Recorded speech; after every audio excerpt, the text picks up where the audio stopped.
Vamos abrir as nossas Bíblias no livro de Atos, capítulo 2, versículo de número 4.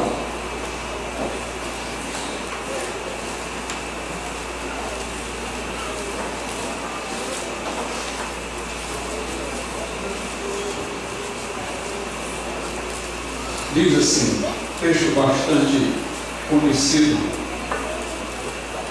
e todos foram cheios do Espírito Santo e começaram a falar noutras línguas, conforme o Espírito lhes concedia que falassem. Podeis assim.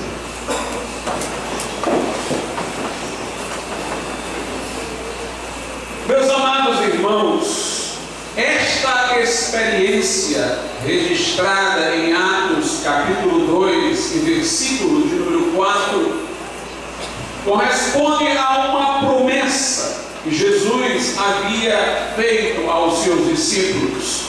Em Atos 1, a Bíblia diz assim nos versos de números 4 e 5: e estando com eles, determinou-lhes que não se ausentassem de Jerusalém, mas que esperassem a promessa do Pai. E disse ele: de mim ouvistes, porque na verdade João batizou com água, mas vós sereis batizados no Espírito Santo não muito depois destes dias.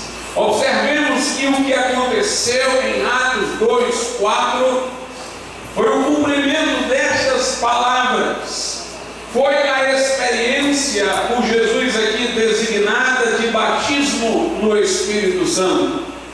É curioso que haja entre aqueles que foram chamados popularmente de tradicionais os que compreendem que o batismo no Espírito Santo seja a regeneração. É de espantar que assim o concluam, que seja a mesma coisa, o batismo no Espírito Santo e o novo nascimento. Eu digo isso porque Jesus não faz em nenhum momento esta associação. Observe o que ele disse aqui acerca do batismo no Espírito Santo: que os discípulos não deveriam se ausentar de Jerusalém, mas que deveriam permanecer na cidade, até que se cumprisse esta promessa, ou como diz lá em Lucas, até que no alto fossem revestidos de poder. A experiência está associada a uma ordem de permanecer. Por quê, irmãos? Porque Jesus havia também dado uma outra ordem, e parece que esta estaria em contradição com a primeira. A outra ordem era a seguinte: ide, fazei discípulos de todas as nações, batizando-os em nome do Pai, do Filho e do Espírito Santo. Ou como diz lá em Marcos: ide, pregai o Evangelho a toda criatura. Se era para os discípulos irem, saírem dos limites onde estavam, se dirigirem às nações, a todos os lugares, pregando o Evangelho, como diz Lucas, Jesus é citado, diz aos discípulos que era necessário que Cristo padecesse, que ressuscitasse, e que em seu nome se pregasse a todas as nações o arrependimento e a remissão dos pecados. Se os discípulos deveriam pregar a todas as nações, saírem, porque Jesus agora está dizendo a eles que fiquem. Na verdade, não é uma contra-ordem, mas é uma ordem que vai fortalecer o cumprimento da outra ordem. Eles deveriam permanecer porque não estavam ainda capacitados para tão grande missão, não estavam ainda devidamente equipados para esta grande obra. Então Jesus diz a eles o que eles devem fazer: pregar a todas as nações, pregar a todas as criaturas, mas que não façam isso de modo aventureiro. Antes de saírem, deveriam ficar em Jerusalém até terem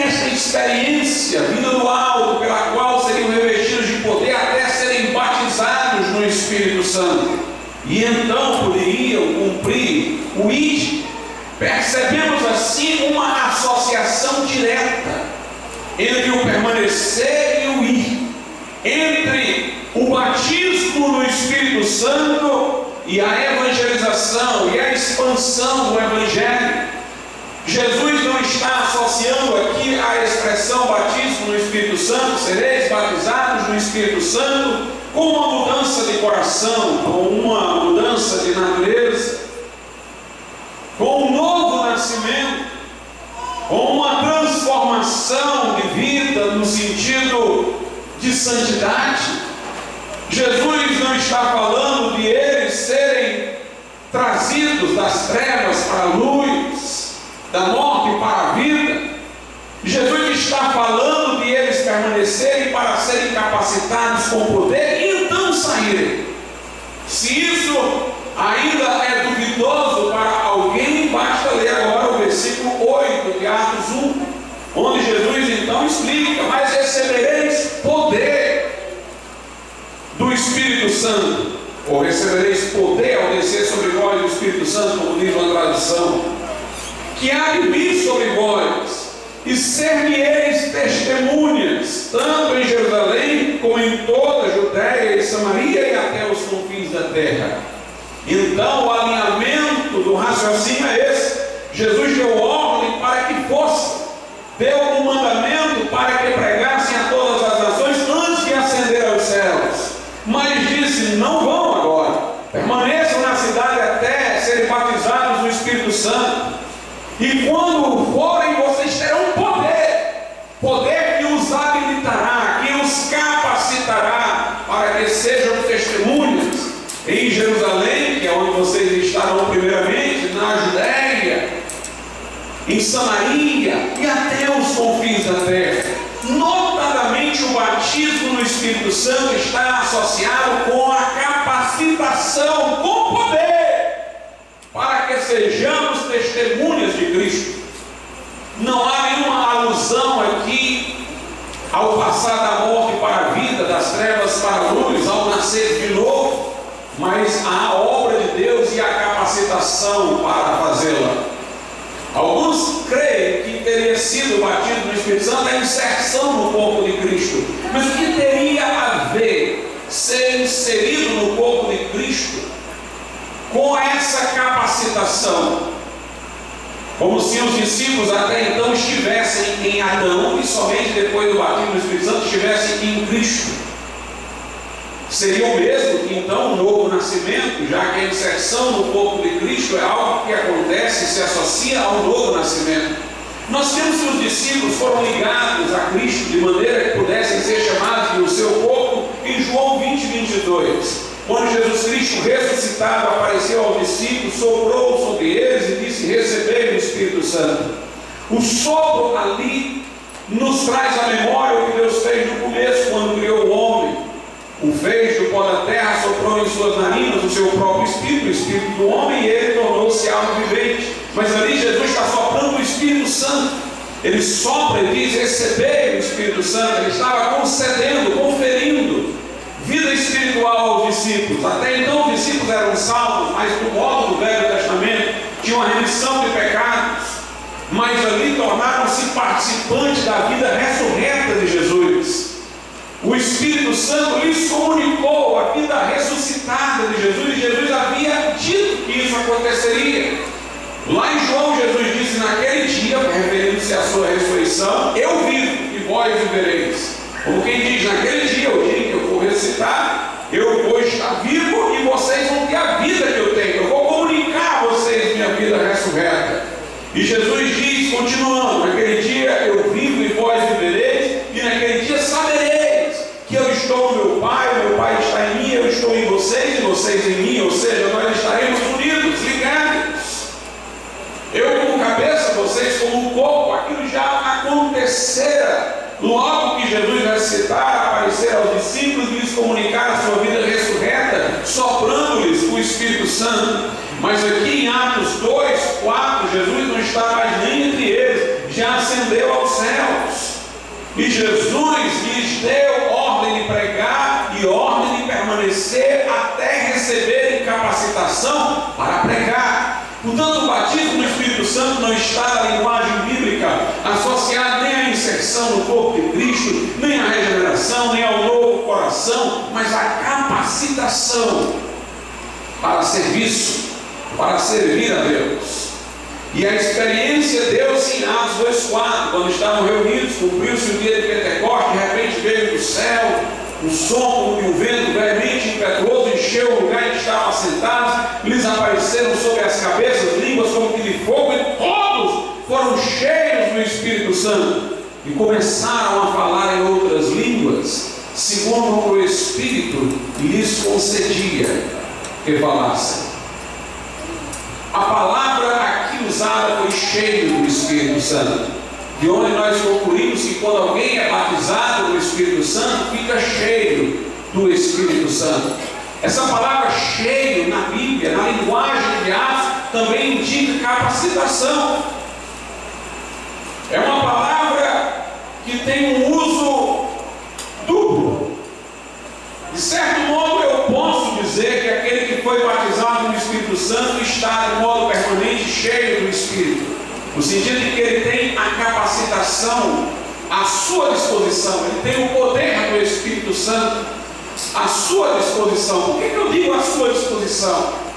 Porque alguém pode ter o batismo no Espírito Santo, a capacitação para o serviço e não está servindo. O batismo no Espírito Santo não faz com que a nossa vontade seja irresistivelmente conduzida à obra, mas o batismo no Espírito Santo capacita-nos para fazer a obra. Mas às vezes nós encontramos pessoas que não foram batizadas no Espírito Santo com maior vontade de fazer a obra do que outras que foram batizadas no Espírito Santo.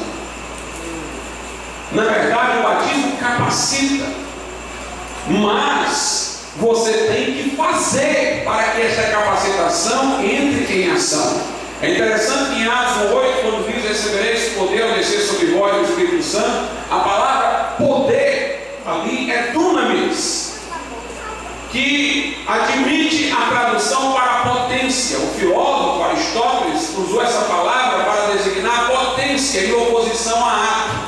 Uma semente é uma árvore em potência. Quando a árvore estiver formada, é a árvore em ato.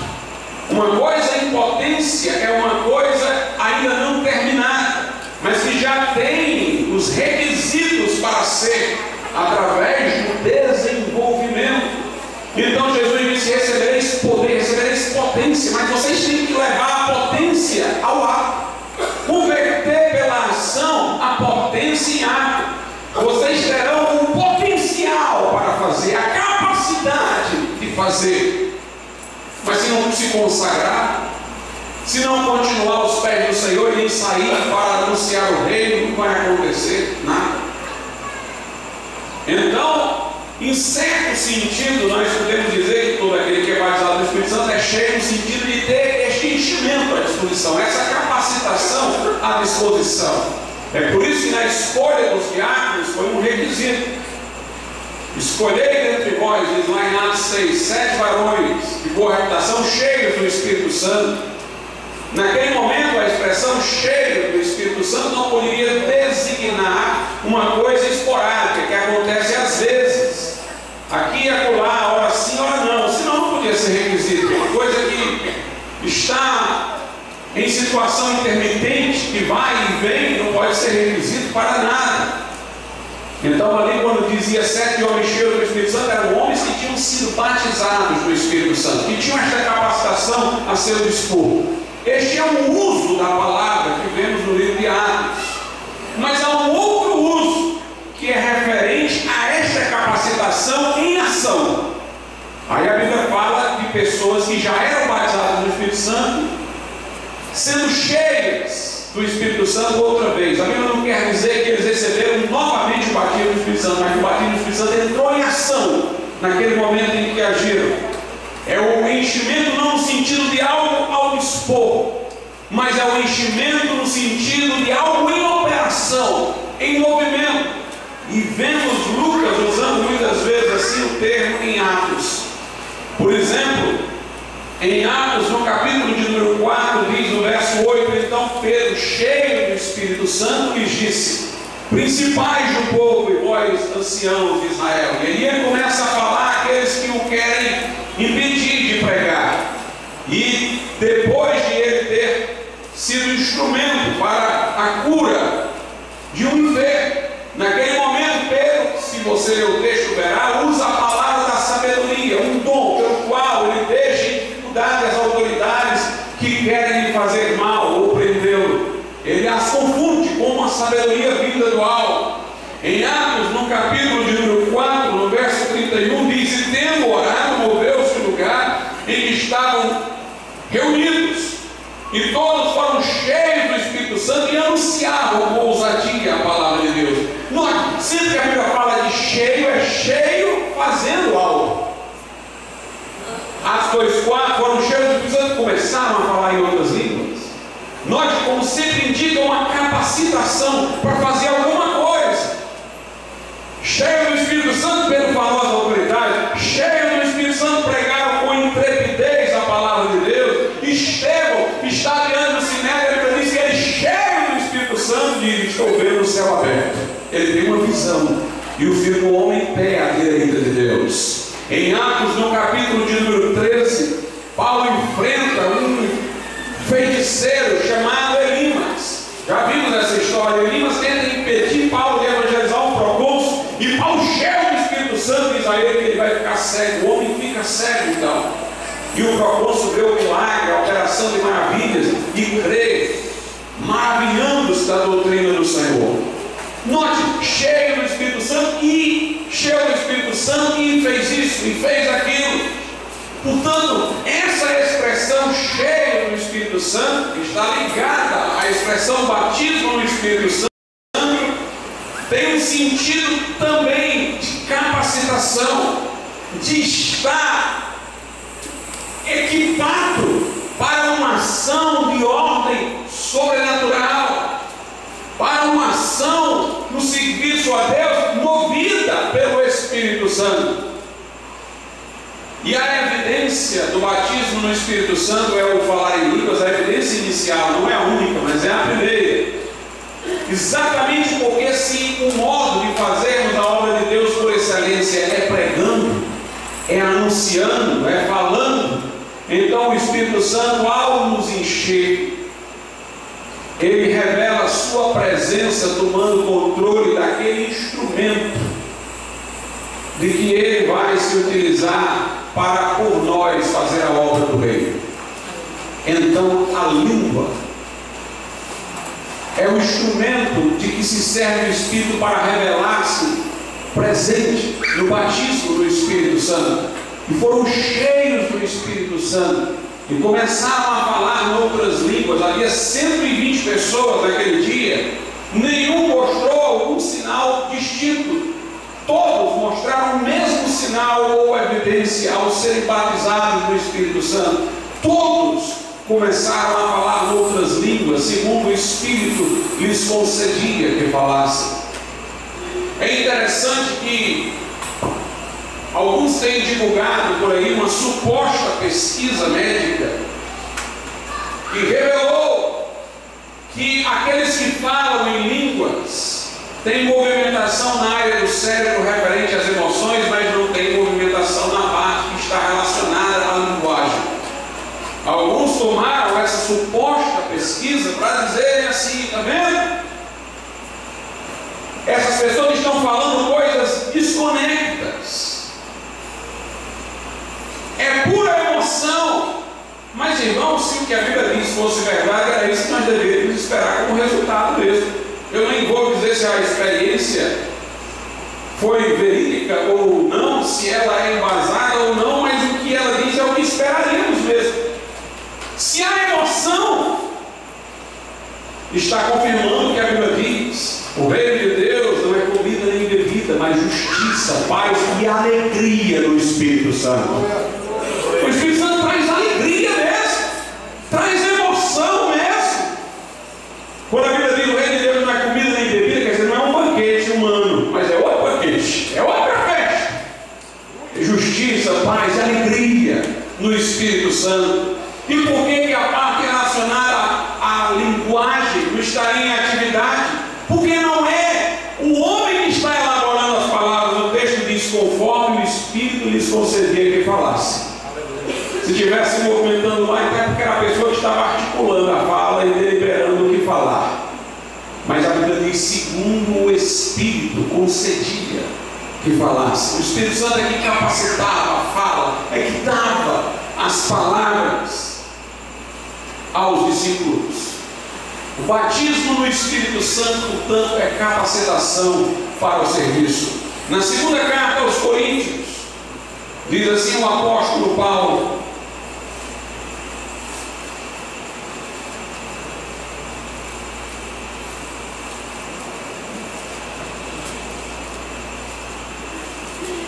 segundo aos Coríntios, capítulo de número 2, versículo 16.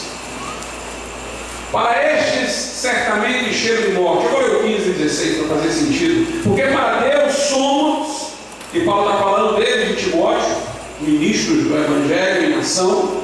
Porque para Deus somos o bom perfume de Cristo, nos que se salvam e nos que se perdem. Para estes, certamente cheiro de morte para a morte, mas para aqueles cheio de vida para a vida. E para estas coisas, quem é idôneo? Paulo diz que anunciar o Evangelho é ser como um bom aroma de Cristo, de maneira que os que se salvam têm como aroma de vida e os demais como cheiro de morte. E ele pergunta: quem é capaz disso?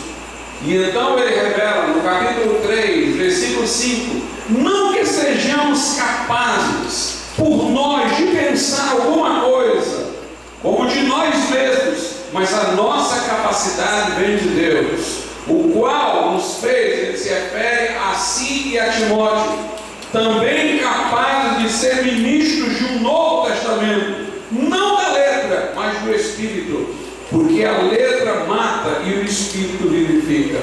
Então Paulo diz duas coisas claras aqui: que nós não somos, em nossa condição natural, por mais talentosos, eloquentes, convincentes que sejamos, idôneos, capazes para sermos o que devemos ser na obra de Deus, o bom aroma de Cristo. E a segunda coisa é que Deus nos capacita, é que há capacitação em Deus através do batismo no Espírito Santo. O batismo no Espírito Santo, além de nos capacitar a fazer a obra, também ele nos dá novas formas de expressão para a vida devocional. E aqui eu quero esclarecer como fiz em relação ao serviço.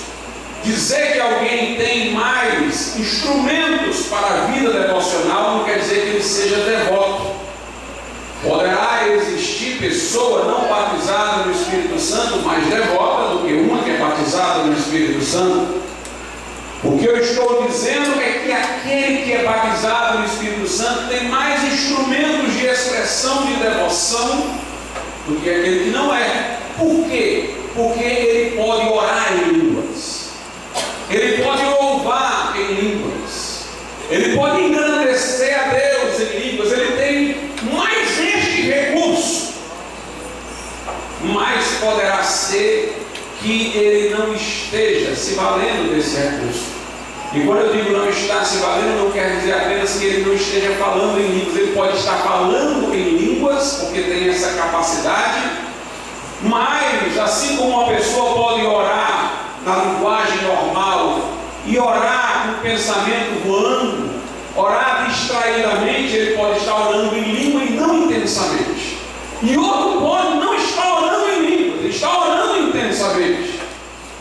Portanto, nós nunca devemos achar que o batismo no Espírito Santo significa santidade, que a pessoa vai ser um crente melhor ou pior, mas quer dizer que há mais recursos para o crente que quer servir a Deus, vai representar muito mais.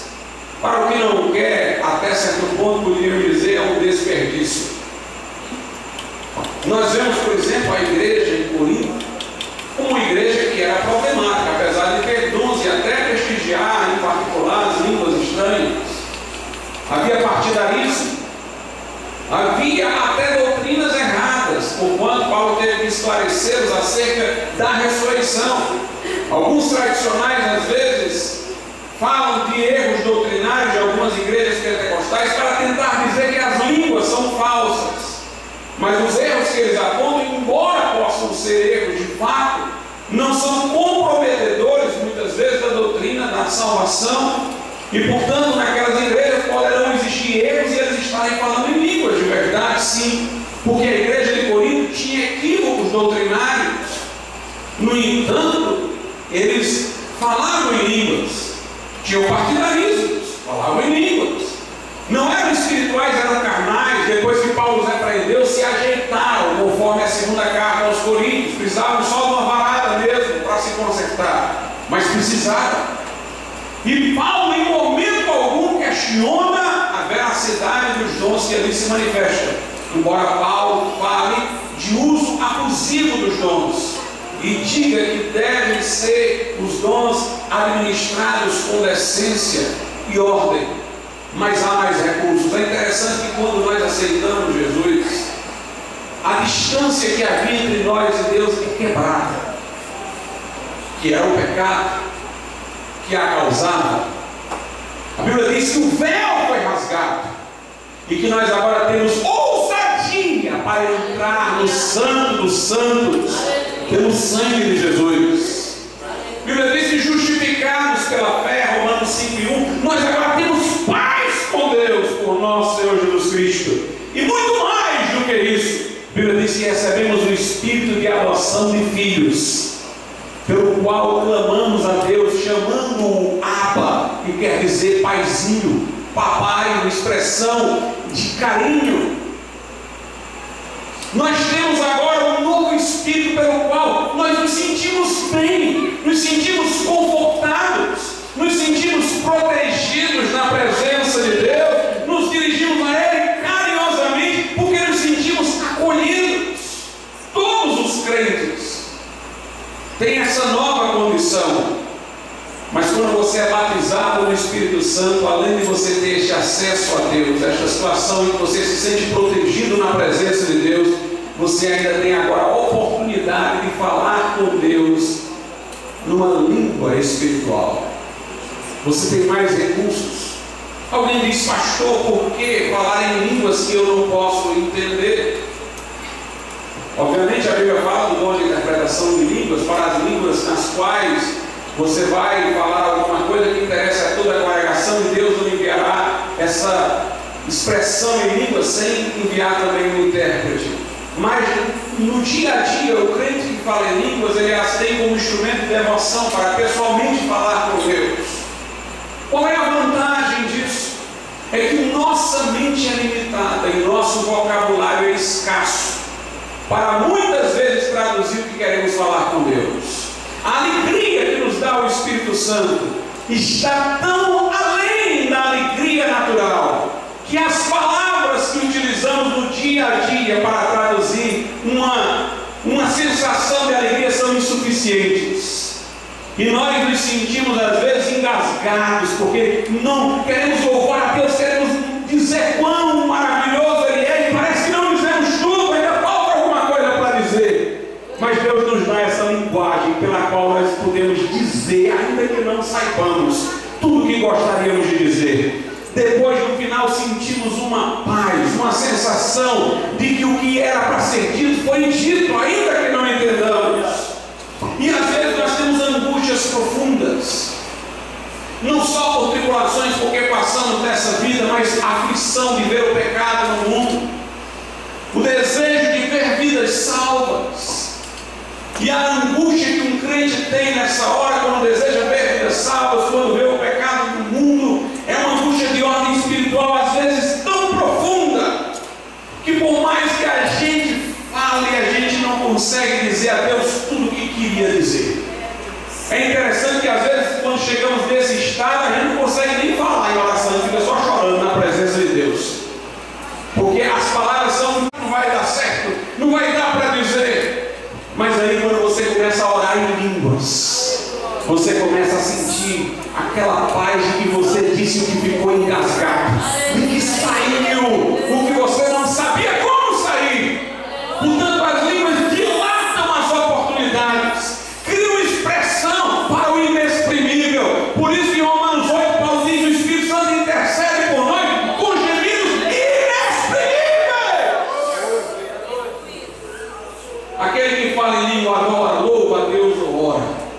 de maneira sobrenatural, expansiva.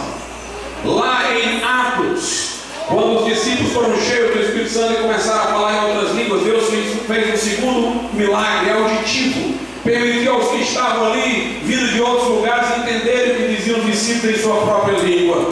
Em Atos 2:11 diz que cretenses, árabes e todos nós temos ouvido em nossas próprias línguas falar das grandezas de Deus. Eu fico imaginando aqueles discípulos cheios do Espírito Santo ali, confundidos com embriagados, porque devia estar pegando fogo, irmãos.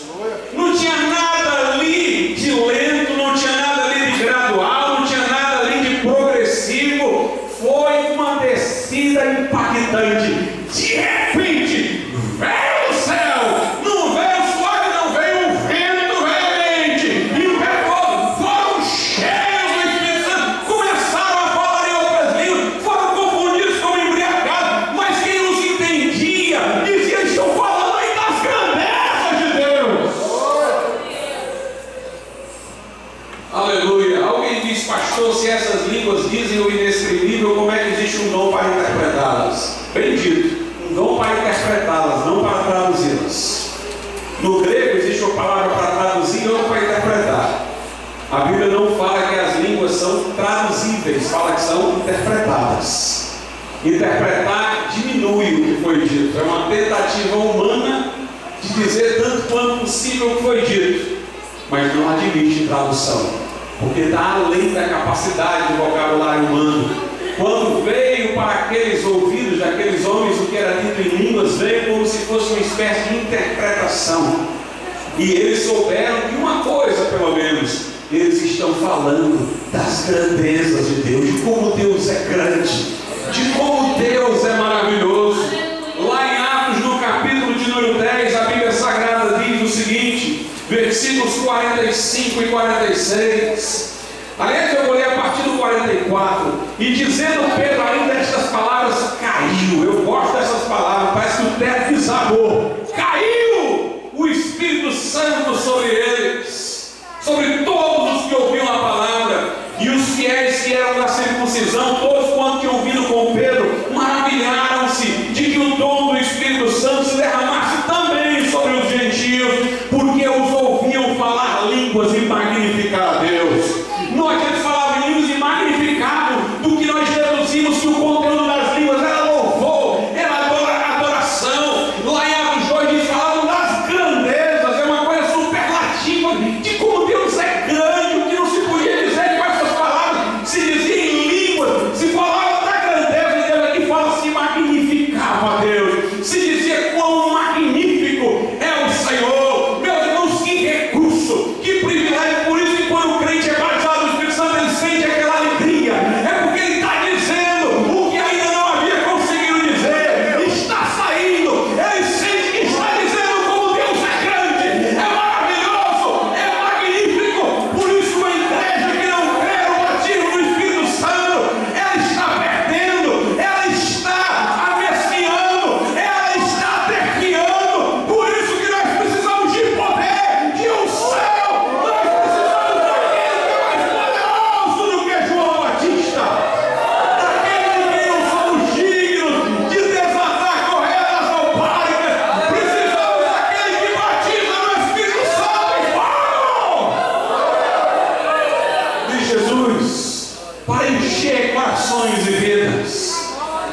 Quando nós lemos essa linguagem da Bíblia, a gente vê como o que Deus quer para nós é glorioso. E foram cheios, a palavra é forte, cheio, estavam como embriagados, foram batizados, quer dizer, mergulhados no Espírito Santo, falavam das grandezas de Deus, magnificavam a Deus. É tudo na linguagem do exagero, porque Deus quer encher o seu povo, Deus quer imergir o seu povo, Deus quer nos dar veículos de expressão e adoração na sua presença. Lá na primeira carta aos Coríntios, no capítulo 14, diz assim a Bíblia Sagrada, versículo 14: porque se eu orar orar em língua desconhecida. 1 Coríntios 14:14. Porque se eu orar em língua desconhecida, o meu espírito ora bem, mas o meu entendimento fica sem fruto. Alguns dizem, está vendo? Paulo está criticando as línguas. Não. Paulo está dizendo que quem ora em espírito, ou seja, em línguas, quem ora em língua, o espírito ora bem. É o contrário, ele está dizendo, ora bem, oração boa. Agora a mente fica infrutífera. Aí o que é que eu vou fazer? Vou deixar de falar em língua? Não, ele diz no versículo 15: e farei, pois? Orarei com o espírito, mas também orarei com o entendimento. Cantarei com o espírito, mas também cantarei com o entendimento. Paulo diz assim: ora em língua, ora bem, não é para deixar de orar em língua, não. Agora, como o entendimento fica infrutífero, a gente quer adorar a Deus por tudo que há em nós. Então, o que é que eu vou fazer? Eu vou orar em espírito e em línguas, e vou orar com o meu entendimento também. Vou orar com minhas palavras e vou orar em línguas. Vou cantar com as minhas palavras da mente e vou cantar em línguas. Mas ele diz: ora bem. Por que é que tanta gente, irmãos, se opõe a falar em línguas? Eu vejo que o grande problema não é nem tanto a doutrina do batismo no Espírito Santo. Algumas igrejas estão dispostas a aceitar que possa haver uma segunda experiência posterior à conversão, de capacitação, de poder e resposta à oração.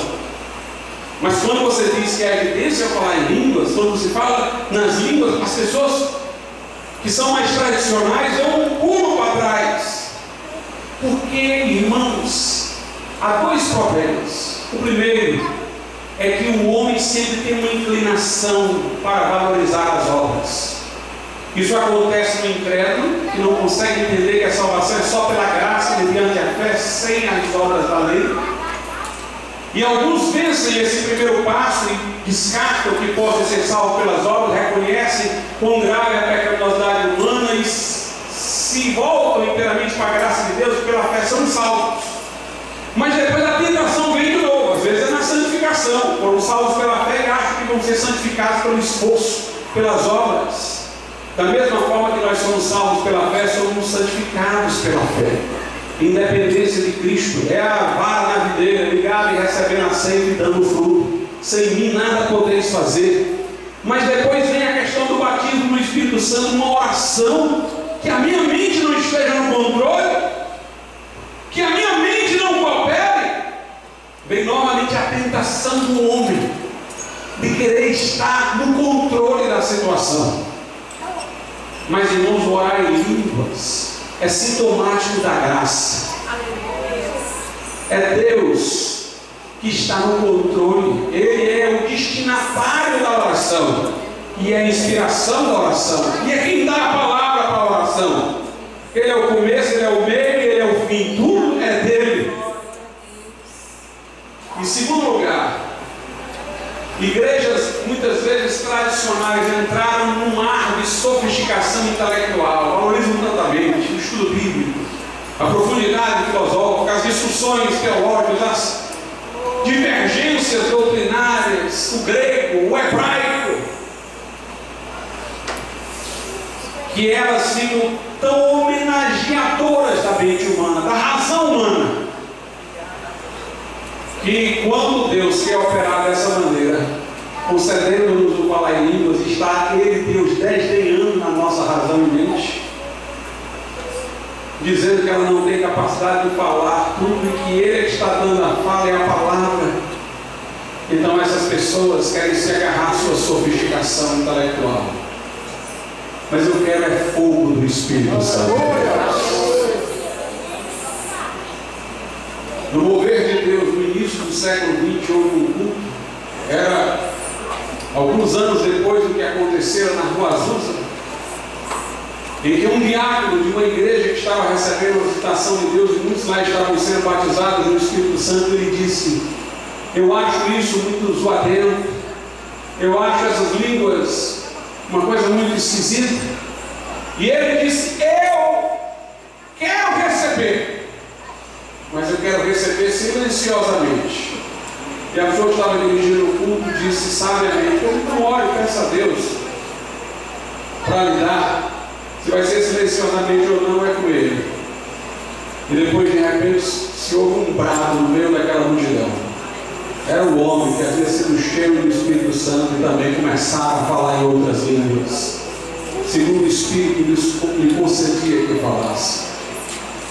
Paulo diz assim no versículo 16, de 1 Coríntios 14: de outra maneira, se tu bem dizeres com o Espírito, como dirá o que ocupa o lugar de indouto, amém, sobre a tua ação de graças, visto que não sabe o que dizes, porque realmente tu dás bem as graças, mas o outro não é edificado. Paulo está aqui não reprovando as línguas, mas dizendo que não há sentido em você se levantar na congregação e falar em línguas como se quisesse dizer alguma coisa aos outros, se não há ninguém para interpretar. Fale em língua no seu lugar, sem chamar a atenção de todos para si. Se você não tem o dom de interpretação, ou não há alguém que o tenha, é isso que Paulo está dizendo. Mas note, se eu dar graças e bendizer a Deus em línguas, o meu irmão não pode dar o amém se não tiver um intérprete, mas ele diz: tu realmente dás bem as graças. E para quem ainda quer duvidar de que Paulo esteja porventura, na verdade, é fortalecendo as línguas, é só ler o versículo 18, que ele conclui: dou graças ao meu Deus, porque falo mais em língua do que vós todos. Paulo diz: olha, eu estou dizendo aqui que na congregação vocês não vão falar aí de uma maneira chamando a atenção de todos, se vocês não tiverem alguém para interpretar. Mas quem ora em línguas, ora bem. Quem dá graças em línguas, realmente dá bem as graças. E eu oro mais em língua do que todos vós. E Paulo não está dizendo também que se você estiver na igreja, você deve, porque não tem intérprete, ficar absolutamente calado. Ele não diz isso. Ele diz que você esteja calado publicamente, no sentido de não se dirigir ao público como se tivesse algo para dizer, mas no seu cantinho lá você pode falar em línguas com Deus. Veja o que ele diz aí no versículo de número 27 e 28. E se alguém falar em língua desconhecida, faça isso por 2, ou quanto muito 3, e por sua vez, e haja um intérprete. Mas se não houver intérprete, esteja calado na igreja. Mas aí ele continua: e fale consigo mesmo e com Deus. Você fica calado em relação aos outros. Não chama a atenção dos outros como se quisesse dizer alguma coisa para os outros. Mas no seu lugar lá você fala consigo mesmo e com Deus. A igreja de Corinto era uma igreja que tinha esse recurso das línguas, e ela até valorizou de maneira inadequada. Porque Paulo procura mostrar que, embora as línguas sejam a evidência inicial do batismo do Espírito Santo, nós devemos progredir em direção aos outros dons, em particular a profecia. O dom de profecia é um dom que aumenta a nossa comunhão. Como aquelas pessoas, elas eram extremamente egocêntricas, elas só valorizavam as línguas. E ainda falavam em línguas como se quisesse dirigir a todos, sem interpretação, como se a arena pertencesse a cada um com exclusividade. Cada um estava exibindo ali sua capacidade de falar em línguas. Mas Paulo nos estimula a buscar o dom de profecia, porque no dom de profecia há maior expressão para o amor entre os irmãos. É interessante como Paulo combina línguas e profecias. Porque Jesus reduziu a lei em 2 mandamentos: ama o Senhor teu Deus de todo o teu coração, alma e força, e ao teu próximo como a ti mesmo. Quando você fala em línguas, você tem um instrumento a mais para dar essa expressão ao amor a Deus de todo o coração, alma e força. Mas quando você profetiza, você fala para o seu irmão, para encorajar, exortar, para consolar. Então nesse momento você tem um veículo a mais para expressar o seu amor por ele. Então Paulo fala línguas e profecias. Ele usa essa dupla que corresponde ao amor a Deus e ao próximo. Diz ele aqui no capítulo de número 14, versículo de número 2: porque o que fala em língua desconhecida não fala aos homens, senão a Deus, porque ninguém o entende, e em espírito fala mistérios. Note, as línguas criam uma situação maravilhosa em que a gente fala em segredo com Deus. É com Deus que a gente fala, e de modo misterioso, em segredo. Mas ele diz no versículo 3: mas o que profetiza fala aos homens para edificação edificação, exortação e consolação. O que fala em língua desconhecida edifica-se a si mesmo, mas o que profetiza edifica a igreja. O que profetiza edifica a igreja.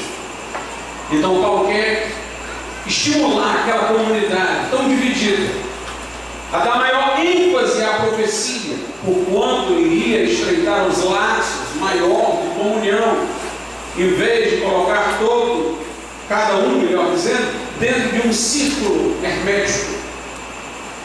Alguns não acreditam que nós tenhamos hoje o dom de profecia. Os tradicionais não, da mesma forma que as línguas são rejeitadas, eles rejeitam o dom de profecia. E o argumento é pobre e ignorante das Escrituras. Eles dizem: se houver dom de profecia, então o só da Escritura, o princípio de que nos baseamos somente na Bíblia, não vale mais, porque a revelação estaria continuando, trazendo mais coisas além da Bíblia. Essa é uma visão totalmente equivocada, irmãos, totalmente equivocada. Quem foi que disse que o dom de profecia é para trazer doutrina para a igreja? Nós dizemos que a Bíblia é a nossa única regra de fé e de prática. Ou seja, ela diz o que todo crente deve crer e diz o padrão de santidade universal para toda a igreja. Ela, portanto, é o nosso manual de conduta e de crença e o único. Nós não acreditamos em profecia nem para confirmar o que já está na Bíblia sobre isso. A Bíblia é terminada. Nem o dom de profecia vai acrescentar algo à nossa regra de fé e prática, e nem aceito eu uma profecia que confirme. O texto é claro, diz que profecia é para edificação, exortação. Tem gente que pensa que exortar é admoestar. No grego, no dicionário Aurélio, exortar é encorajar. É para encorajamento e consolação. É para o irmão, de maneira inspirada, trazer para o outro alguma coisa que o encoraje e que o console. A maior prova de que ela não é doutrina, não envolve doutrina, está no versículo 6. E agora, irmãos, se eu for ter convosco falando em línguas, que vos aproveitaria se não vos falasse, ou por meio da revelação, ou da ciência, ou da profecia, ou da doutrina? Note, claramente ele distingue profecia e doutrina. A doutrina é a Bíblia.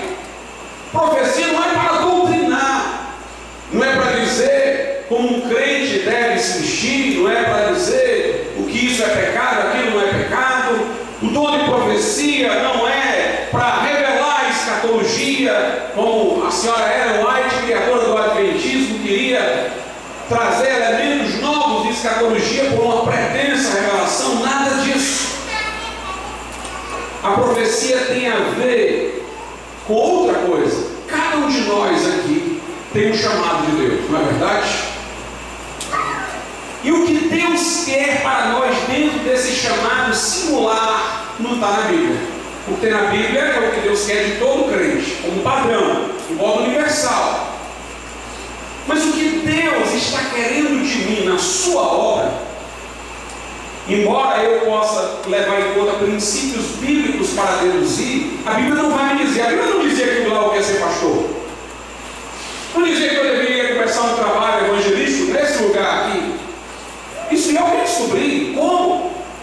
Através das circunstâncias, através da voz interior do Espírito Santo. Até aí ninguém vai me contestar. Os tradicionais vão concordar com isso. Mas por que Deus não pode, além da voz do Espírito Santo em meu coração, além das circunstâncias pelas quais Ele me dirigiu, por que Ele não poderia trazer alguém e trazer um conforto para mim, dizer alguma coisa que me traduzisse a ideia de que eu estou na direção certa? E foi isso que me aconteceu. Quando eu comecei, Deus usou pessoas para dizer que eu estava na direção certa. Em Atos 13, os de Antioquia, os líderes de Antioquia estão orando. Aí um levanta-se e diz, em profecia, sendo usado pelo dom de profecia, ele diz: separai-me no Espírito Santo, Barnabé e Saulo para a obra que os tenho chamado. Note, para a obra que eu os tenho chamado. Eles já tinham sentido um chamado no coração. Barnabé e Saulo. Mas o Espírito Santo ali estava confirmando o chamado.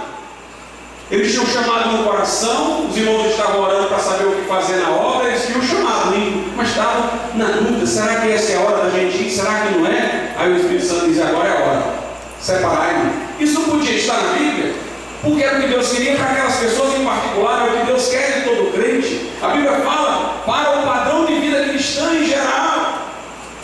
A Bíblia diz que quando Timóteo foi ordenado, Deus confirmou o seu dom com profecia. Timóteo, você está na direção certa. Isso daí, chamei para isso mesmo. Quando Paulo ia para um determinado lugar para evangelizar, ele teve uma visão de um homem da Macedônia dizendo: passa para cá e ajuda-nos. Isso está na Bíblia. Por exemplo, Deus teria que fazer isso com Paulo e poderia fazer isso com outra pessoa de novo para orientá-lo em missões. Não tem nada a ver com aquilo que é a regra de fé e prática, tem a ver com a vocação pessoal. Então, toda profecia é para encorajar, confortar, edificar naquilo que é singular em cada um de nós. Não concorre com a doutrina, não acrescenta, não diminui. Trata daquilo de que a doutrina não trata, relacionada à nossa condição singular, vocacional diante de Deus. Note como Paulo associa profecia em línguas. Versículo de número 39. Portanto, irmãos, procurai com zelo profetizar e não proibais falar em línguas. Lá na carta aos Tessalonicenses 5, Paulo diz: não apagueis o Espírito, as línguas. Se você proibir as línguas, apaga o Espírito. E não desprezeis as profecias, mas examinai tudo e retei o bem. É uma prova de que profecia não substitui a Bíblia. É que a própria profecia é julgada. É julgada por quê? Pela Bíblia. Diz aqui em 1 Coríntios 14, versículo 29, fala em 2 ou 3 profetas que os outros julguem. Se os profetas são julgados, e quem profetiza, a profecia dele é julgada e avaliada, então não está no mesmo patamar que a Bíblia, porque a Bíblia não é avaliada, a Bíblia avalia. A Bíblia avalia. O falar em línguas e o profetizar é como uma via de mão dupla. Você fala com Deus e se edifica a si mesmo, e depois fala com os homens para edificá-lo. É como se ao falar em línguas você recebe de Deus e se torna um intérprete de Deus para os homens quando profetiza. É o ir do homem para Deus, as línguas, e o do homem para o homem, do crente para o crente, a profecia. A igreja de Éfeso, por exemplo, entendeu isso. Atos capítulo de número 19. Diz assim a palavra de Deus. 19:6. E impondo-lhes Paulo as mãos, veio sobre eles o Espírito Santo, e falavam línguas e profetizavam. Essa igreja aqui pegou fogo, porque veio sobre eles o Espírito Santo. Falar em línguas era essencial, já entraram na profecia, começaram a se abençoar uns aos outros na obra de Deus. Portanto, meus irmãos, nós precisamos de uma operação do Espírito em nossos dias. Nós precisamos de capacitação do Espírito. Tem gente que pensa que a obra de Deus é só talento humano, capacidade humana. Está na moda hoje cursos sobre como fazer uma igreja crescer. Como fazer uma igreja crescer em lugares difíceis. Tem um aí palestrante que palestra sobre isso. Muitos deles nunca subiram numa favela para implantar uma igreja lá em cima. São igrejas com recursos de gabinete. Eu queria aprender com Paulo, como é que ele ia sozinho ali na marra e abrir uma igreja. Mas igreja com programa, com planejamento, com apoio. O que nós precisamos é do poder do Espírito Santo de Deus. Não é de curso, não é de técnica, não é de estratégia, não é de tática, não é de habilidade, não é de eloquência. O que nós precisamos é de poder. É de poder, irmãos. É de poder de Deus. Aleluia. Eu quero que Deus levante no nosso meio crentes como os do início dessa igreja, que subiam em morros para começar a igreja, que iam para lugares difíceis, homens como o irmão Gustavo e o irmão Assis, que saíam pregando e abrindo trabalhos em toda parte, a congregação do Mucuri, que teve um tempo que era lá em cima do morro. A irmã Liduína que está aqui deve lembrar do tempo que era bala, indo e voltando, que era eu pregando e a polícia chegando encapuzada e mandando eu continuar, para os bandidos não reconhecer que eles estavam chegando, e eu pregando e atrás de mim era fuzil, era bala correndo. Gente corajosa, irmãos, que pregam o Evangelho e não são do Espírito Santo, que entram em lugares difíceis.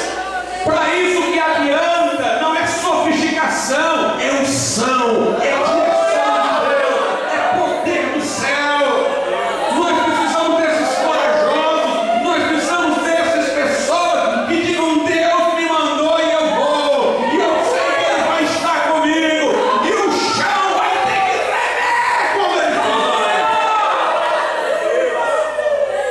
Aleluia, aleluia. Eu temo que com tanto evangélico artista, com tanto cantor evangélico agora ficando famoso, que nós, através dessa projeção, estejamos ficando sofisticados demais.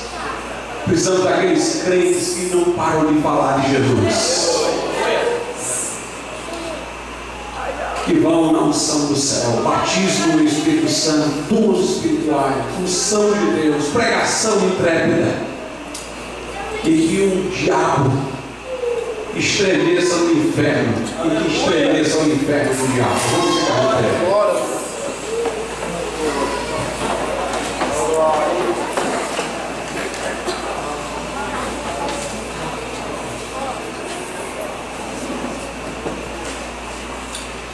Senhor nosso Deus e nosso Pai, visita, Senhor, o teu povo, traz uma renovação, um despertamento, uma unção, um poder, Senhor, um espírito de oração e de súplica. Ó meu Deus, a palavra com revelação, a intrepidez, a coragem, para abrir a boca, para proclamar, para discernir a vontade de Deus, para distinguir o chamado, Senhor, para ir na direção certa, orientada por Ti, para vencer e prevalecer na unção do Teu Espírito. Batiza do Espírito Santo e fogo, concede dons espirituais, ó Pai, renova o Teu povo, dá-nos dias de glória outra vez, Senhor, onde Teu nome é exaltado, a Tua palavra tem sua autoridade estabelecida, onde corações quebrantados são a regra, Pai, e onde pecadores se rendem a Ti. Que o Senhor tenha misericórdia de nós, perdoe os nossos pecados, as nossas faltas, as nossas negligências, o nosso atraso, Pai, e que o Senhor nos ajude a fazer a Sua vontade, a correr, Pai, para ganhar o tempo perdido, para que sejamos, meu Deus, vitoriosos em nome de Jesus. Aviva a Tua obra, nós te pedimos, em nome do Senhor Jesus. Amém, Senhor. Podemos sentar. Se tiverem ouvido uma oportunidade, eu lembro que neste sábado, atividades